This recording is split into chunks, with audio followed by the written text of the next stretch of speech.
میرے محترم بزرگوں اور دوستوں، عقائد پر بات چل رہی تھی۔ چار عقیدے آپ کی سماعتوں کے حوالے کیے گئے تھے، اور عقیدہ یہ بہت زیادہ ضروری ہے۔ تمام اعمال سے اور تمام چیزوں سے بڑھ کر عقیدے کی درستگی ہے۔ بہرحال پانچواں عقیدہ اللہ تعالیٰ سے متعلق یہ عقائد چل رہے ہیں۔ اللہ تعالیٰ، پانچواں عقیدہ ہے کہ اللہ تعالیٰ ہر وقت ہر جگہ موجود ہے۔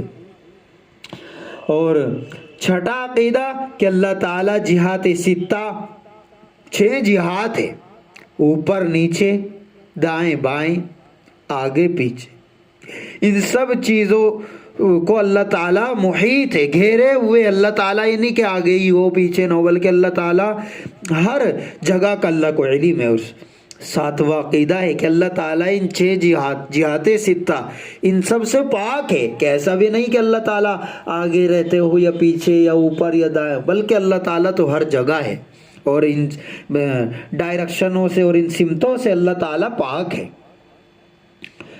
اور آٹھواں عقیدہ اللہ تعالیٰ موجود ہونے میں جسم کے محتاج نہیں ہے۔ اب کس طریقے سے اللہ تعالیٰ کا وجود ہے اور کیسے اللہ تعالیٰ ہے، یہ تو کل قیامت کے دن ہی اللہ کرے کہ ہمیں نامہ اعمال دائنے ہاتھ میں ملے، اور اللہ تعالیٰ کا ہم دیدار کرنے والوں میں وہاں ہم شامل ہو جائے، تو اللہ تعالیٰ کو دیکھ کر ہی اللہ کا اندازہ ہو سکے گا۔ ہمیں اللہ تعالیٰ کی نعمتوں میں غور، اللہ کی قدرتوں میں، نشانیوں میں غور کرنے کے لیے کہا گیا ہے، نہ کہ اللہ تعالیٰ ہی کی ذات میں غور کرے کہ اللہ تعالیٰ موجود ہونے میں جسم کے محتاج نہیں ہے۔ ہمیں بس کہہ دیا گیا اور ہمیں یہ عقیدہ بتایا جا رہا ہے، تو ہمیں اسی کہیں پابند رہنا ضروری ہے۔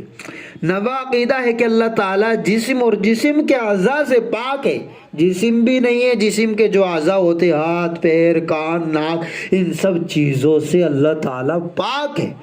10واں عقیدہ ہے اللہ تعالیٰ بولنے کے لیے زبان، سننے کے لیے کان، دیکھنے کے لیے آنکھ کے محتاج نہیں ہے۔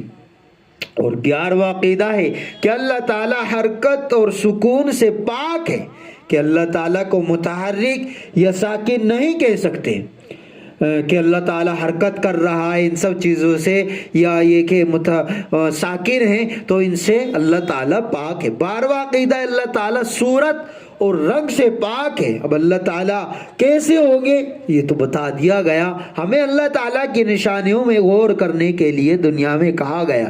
اللہ تعالیٰ ہی کے ناک کیسا ہوگا، کان، ان سب چیزوں سے اللہ پاک ہے، شکل سے، صورت سے، رنگ سے، اور ہے اللہ تعالیٰ ہر جگہ پر، اللہ تعالیٰ اپنی قدرت کے اعتبار سے موجود ہے۔ وَهُوَ مَعَكُمْ أَيْنَمَا كُنْتُمْ۔ بہرحال 13واں عقیدہ اللہ تعالیٰ کیفیات سے بھی پاک ہے، جو کیفیت ہم پر طاری ہوتی رہتی ہے، خوشی کی، غم کی، بہرحال جتنی بھی کیفیتیں ہو سکتی ہیں، ان سب سے اللہ تعالیٰ پاک ہے۔ اور 14واں عقیدہ ہے کہ اللہ تعالیٰ کسی کے بھی محتاج نہیں، اللہ کو کسی کی ضرورت نہیں، اور کائنات کا ہر ذرہ ذرہ اللہ کا محتاج ہے، اللہ کی ضرورت ہے، چاہے وہ اپنی ضرورت کو نہ سمجھتا ہو، لیکن بہرحال اللہ تعالیٰ کو اللہ تعالیٰ کا وہ محتاج ہے، اور اس کو اللہ کی ضرورت ہے۔ 15واں عقیدہ اللہ تعالیٰ ساری دنیا کے، سارے جہاں کے خالق بھی ہے، پیدا کرنے والے بھی ہے، اور مالک بھی ہے۔ 16واں عقیدہ ہے کہ اللہ تعالیٰ انسان کے افعال اور اعمال کے خالق ہے، یعنی پیدا کرنے والے، اور انسان اپنے اعمال کا کاسب ہے، یعنی اس کو انجام دینے والا ہے، یعنی جو بھی ہم کام کرتے ہیں اس کام کے پیدا کرنے والے تو اللہ ہی ہے، لیکن اس کو انجام دینے والے، ہم جو بھی کام کر رہے ہیں اس کو جو انجام دے رہے ہیں وہ تو ہمیں اس کو انجام دینے والے، لیکن اس کام کو بنانے والے اور پیدا کرنے والے وہ اللہ ہی کی ذات ہے۔ 17واں عقیدہ یہ کائنات خود بخود وجود میں نہیں آئی، بلکہ اس کو بنانے والی اللہ تعالیٰ کی ذات ہے۔ خود بخود تو کچھ بھی نہیں بنتا، جو دہریے قسم کے لوگ ہیں وہ ان کے لیے اس میں بڑا سبق ہے کہ کائنات اور کائنات میں کچھ بھی خود بخود وجود میں نہیں آیا، اس کو اللہ نے بنایا ہے۔ 18واں عقیدہ ہے کہ جب کائنات میں کچھ نہ تھا اللہ تعالیٰ اس وقت بھی تھے، اور جب کچھ بھی نہیں ہوگا تو بھی اللہ تعالیٰ موجود ہوں گے۔ 19واں عقیدہ اللہ تعالیٰ ہر چیز پر قادر ہے، اللہ کے ارادے میں کوئی چیز رکاوٹ نہیں بن سکتی۔ 20واں عقیدہ ہے کہ اللہ تعالیٰ کی ہر بات سچی ہوتی ہے، اللہ تعالیٰ سے بڑھ کر کسی کی بات سچی ہو ہی نہیں سکتی، اللہ کی بات اور ہر بات سچی ہے، سچی ہوتی ہے۔ 21واں عقیدہ ہے جس طرح اللہ تعالیٰ کی ذات مخلوق کی پیدائش سے پہلے موجود تھی، اسی طرح اللہ کی صفات بھی مخلوق کی پیدائش سے پہلے موجود تھی۔ جیسے اللہ تعالیٰ کی ذات صفات ہے اللہ تعالیٰ کی کہ اللہ تعالیٰ سنتے بھی ہے، دیکھتے بھی ہے، یہ سب اللہ تعالیٰ کی صفات ہے۔ 22واں عقیدہ کہ جس طرح اللہ تعالیٰ کی ذات مخلوق کے فنا ہونے کے بعد رہے گی، اسی طرح اللہ کی صفات بھی مخلوق کے فنا ہونے کے بعد باقی رہیں گی۔ 23واں عقیدہ کسی چیز کے پیدا کرنے میں اللہ تعالیٰ کو کوئی بھی فائدہ نہیں بلکہ مخلوق کا فائدہ ہے۔ اور 24واں عقیدہ ہے کہ اللہ تعالیٰ جب کسی کو بیماری یا موت دیتے ہیں تو اللہ تعالیٰ کو یہ ڈر نہیں ہوتا کہ لوگ اللہ تعالیٰ کا نقصان کرے گا، اللہ تعالیٰ کا کچھ بگاڑ لیں گے، نعوذ باللہ، یہ اللہ سے کوئی بدلہ لے گا، کوئی بھی اللہ تعالیٰ کا کچھ نقصان نہیں کر سکتا، اپنا ہی کرے گا۔ 25واں عقیدہ ہے کہ اس دنیا میں جو کچھ ہو چکا ہے، جو کچھ ہو رہا ہے اور جو کچھ ہوگا وہ سب اللہ تعالیٰ کو معلوم ہے۔ 26واں عقیدہ ہے کہ جو چیز ہمیں نظر آتی ہے اللہ تعالیٰ اس کو بھی جانتے ہیں، جو ہماری آنکھوں سے پوشیدہ نظر نہیں آتی اللہ تعالیٰ کو اس کا بھی علم ہے۔ 27واں عقیدہ ہے اس کائنات کے ذرے ذرے پر اللہ تعالیٰ کو مکمل اختیار ہے۔ 28واں عقیدہ ہے کہ اللہ تعالیٰ ہی عبادت کے لائق ہے، اللہ تعالیٰ کے علاوہ کوئی معبود بننے کے لائق نہیں۔ 19واں عقیدہ ہے کہ نیک اعمال پر اجر اور ثواب دینا اللہ تعالیٰ کا کرم ہے، اور گناہ پر سزا دینا اللہ تعالیٰ کا عدل و انصاف ہے، اور گنہگار کو معاف کر دینا اللہ تعالیٰ کا فضل ہے۔ پھر سے سنیں، بہت اہم ہے کہ نیک اعمال پر اجر و ثواب دینا اللہ تعالیٰ کا کرم ہے، ذمہ نہیں، اللہ کا کرم ہے۔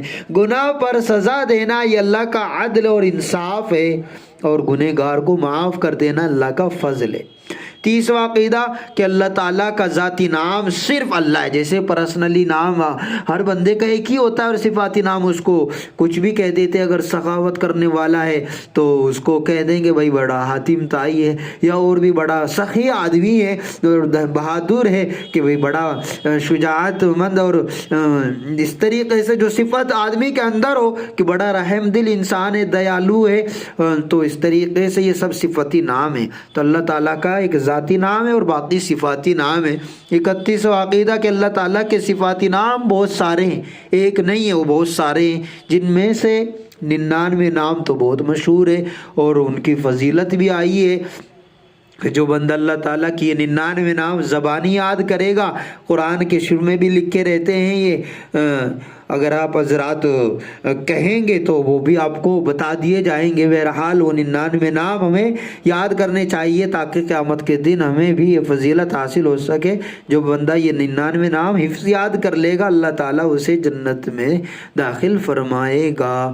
اور پھر عقیدہ ہے کہ جو کام انسان کے اختیار میں نہیں ہے، 32واں عقیدہ، وہ ان میں صرف اللہ تعالیٰ ہی سے مدد مانگی جائے گی۔ جو بندہ انسان نہیں کر سکتا، جس کام کو اولاد کا دینا، بارش کا برسانا، تو یہ سب انسان کے اختیار میں نہیں ہے، تو اللہ تعالیٰ ہی سے مدد مانگی جائے گی۔ 34واں عقیدہ ہے کہ نظر و نیاز صرف اللہ تعالیٰ کے نام کی ماننی چاہیے، یہ کسی کے نام کی نہیں، اور کہ فلاں کے نام کی نظر کر دو، وہ صحیح نہیں ہے، صرف اللہ کے نام کی۔ اور 35واں عقیدہ کہ اللہ تعالیٰ ہی عالم الغیب ہے، غیب کی اور پوشیدہ چیزوں کا علم اللہ کے علاوہ کسی اور کو نہیں ہے۔ عالم الغیب یہاں تک کہ حضور بھی نہیں ہے، وہ صرف عالم الغیب والشہادہ، حاضر اور غائب کا جاننے والا اللہ تعالیٰ ہی ہے۔